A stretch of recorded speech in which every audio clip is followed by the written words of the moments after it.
네, 이번에는 더불어민주당으로 가겠습니다. 조금 전에 마지막에 이제 추경 편성 이야기가 나왔죠. 예, 더불어민주당 정책위 의장을 맡고 있는 박완조 의원 연결해서 관련 이야기 좀 나눠보겠습니다. 나와 계시죠? 네, 안녕하세요. 네, 박완주 의원입니다. 네, 안녕하세요, 의장님. 조금 전에 네, 김기현 국민의힘 원내대표가 말씀하시기를 관한도 네. 없는 당에서 무슨 편성이냐, 추경 관련해서 이런 말씀을 주셨는데 어떤 답변 주시겠습니까, 의장님?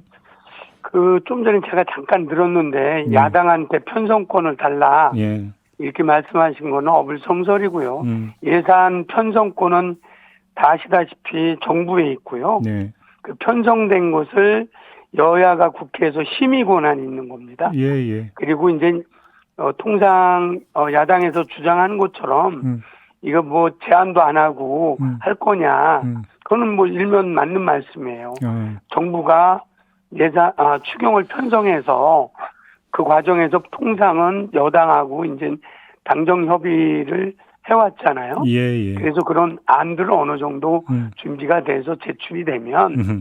그걸 갖고 여야가 국회에서 심의를 하는 거죠. 알겠습니다. 야당 보고 그 편성권을 달라고 하는 것은 알면서 좀 떼쓰시는 거고요.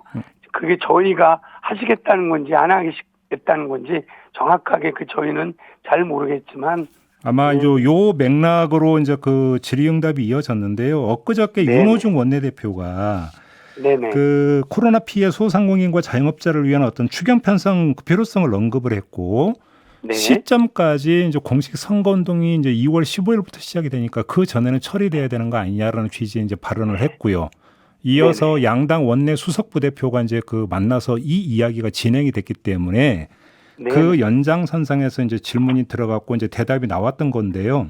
네네. 자, 그러면 이걸 한번 좀 여쭤볼게요. 기획재정부가 네. 추경 편성 여지를 그러니까 그 밝혔다라는 보도가 있는데 좀 확인해 줄 수 있습니까? 글쎄 아직 공식적으로 추경에 편성에 하겠다라고 공식 발표는 아직 없는 걸로 알고 있고요. 지금 한 보도를 보면 네네. 여당이 50조 원을 요구했던 추경 규모를 대폭 줄여서 적자 국채 발행을 하지 않는 선에서 2월까지 추경을 한다. 이렇게 당정이 공감대를 형성했다. 이런 보도가 나왔거든요. 공식적으로 정책위하고는 통상 이 추경은 정책위하고 협의를 하는데, 네네. 그 규모나 방향에 대해서 공식적으로, 방금 말씀하신 것처럼 한 부분에 대해서는 아직 협의된 바가 없고요. 그래요? 다만, 네. 다만 이제 원내대표하고 정책위에서는, 2월 추경 안에, 네. 이 부분에 더 넓게 대상도 넓게 두툼하게 지원을 해야 된다. 그래서 선지원 후종산 요거는 이제 정부가 좀 받아들였고요. 네네네. 이제 1월 1분기 거를 이제 정산이 아니라 먼저 55만에 대해서 500만 원 지원하겠다고 전향적으로 받아들였고 금융보다 현금 지원하자고 해서 요 규모에 대해서는 아직 논의된 바가 없고요. 네. 그다음에 부분이 아닌 전부 지원을 해야 된다. 완전 보상을 해야 된다. 이런 원칙들을 촉구했던 부분이고요. 저희 당에서는 정부에 추경 규모에 대해서 얼마 이상을 해라고 하는 공식적으로 한 적은 없습니다. 그러면 다만 이재명 후보님이 예. 25조 이상 해야 된다. 이렇게 말씀을 하신 적은 있지만 지금은 정부가 추경을 하겠다고 하는 발표와 얼마로 할 건지에 대해서 준비를 해서 좀 당하고 협의를 할 것을 촉구하고 있는 이런 상황이다라는 말씀드리겠습니다. 추경에 대한 그 당의 특히 이제 정책위에서 이제 아마 준비를 할 것 같으니까 정책위 차원에서 그러니까 그 기초안은 마련이 돼 있습니까? 통상은 아까 말씀드렸듯이 추경 편성의 주체가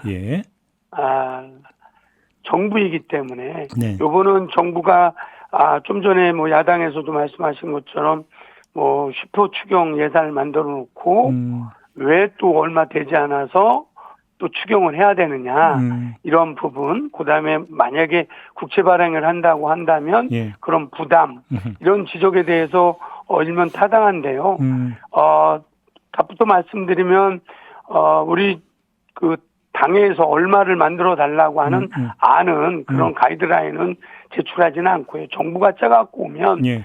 꼭 필요한 소상공인 지원금을 두텁고 넓게 했으면 좋겠다. 네. 그다음에 소상공인 손실보상에 대해서도 보강을 해야 되잖아요. 네네. 왜냐하면 1월 달에 선집행을 했으니까 네네. 또 4월에 대해서 또 이제 그런 부분을 집중적으로 소상공인을 위한 그런 재정 규모를 좀 이런 방향을 얘기를 하는 거지 금액을 구체적으로 한 바는 없고요. 왜 필요하냐면요. 솔직히 말씀드리면 여야가 같이 12월에 그 5월 예산 편성할 때는 솔직히 말씀드리면 이 대유행이 이렇게 빠르게 이렇게 확산될 거라고 예측 못했고요. 그 네. 당시에는 예. 여야 모두가 예. 좀 이 정도면 충분하다라고 하면서 손실보상과 방역 관련 예산이 좀 소극적으로 반영됐던 겁니다. 네, 네. 근데 이제 12월에 이렇게 확산되고 추가 2차 되면서 소상공인 자영업자가 사실은 한계점에 임계점에 다다르게 된 상황이다. 알겠습니다. 여기 때문에 추경을 요청. 의장님 그러면 정리를 하면 지금 네네. 이제 그 추경 편성이 필요하다는 게 당의 입장이고 원론적인 입장이고 근데 네. 지금 기획재정부 같은 경우는 그럼 추경 편성안 만들어서 국회에 제출하겠다는 명시적인 입장은 표명은 아직은 없었다 이런 말씀이신 거죠? 정리하면. 그렇습니다. 그러면 네네. 기재부가 추경 편성을 여지는 있다고 파악을 하세요? 저는 그렇게 보고 있습니다. 우선 그래요? 예. 부총리께서도 그 조기 집행을 통해서 기정 예산을 갖고 소상공인을 지원하는 것이 제일 원칙. 그러하지만 국회에서 예. 추경 요구에 대한 요구와 현장의 목소리들을 경청하고 지켜보겠다, 살펴보겠다는 말씀을 했기 때문에 예.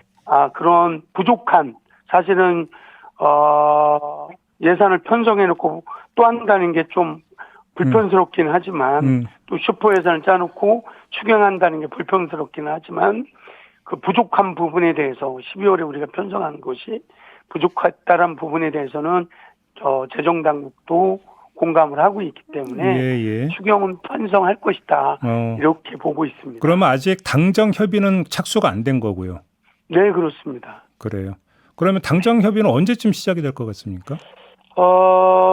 이게 이제 2월 국회하고 연동이 될 텐데요. 그러게요. 아무래도 이 안들을 필요하다가 결심을 하고 아마 하게 되면 재정당국에서 추경의 필요성을 말씀을 하고 나름 안이 어느 정도 짜지면 그러한 부분들이 짜지고 공식화하고 곧바로 당정을 하지 않을까 이렇게 예측하고 다만 있고 아직 민주당에서 그래서 추경 규모가 이 정도였으면 좋겠다는 구체안을 기재부에 전달한 바는 없다 이런 말씀이신 거고요. 그렇습니다. 네. 다만 이제 이재명 후보가 언급했던 뭐 한 25조 이상 뭐 이 정도 외에는 지금 더 진척된 건 없다라는 말씀이신 거죠? 네, 그렇습니다. 그러면 그 이재명 후보가 했던 그 규모에 대해서 정책위 의정으로서는 공감하시는 겁니까? 네. 현재 이제 아까 말씀드렸던 3대 원칙 중에 충분한 보상 그리고 더 사실은 손실보상뿐만 아니라 손실보상법에 보상을 받는 업종은 약 95만 정도인데요. 좀 사실은 마무리해 주세요, 의장님. 네. 예.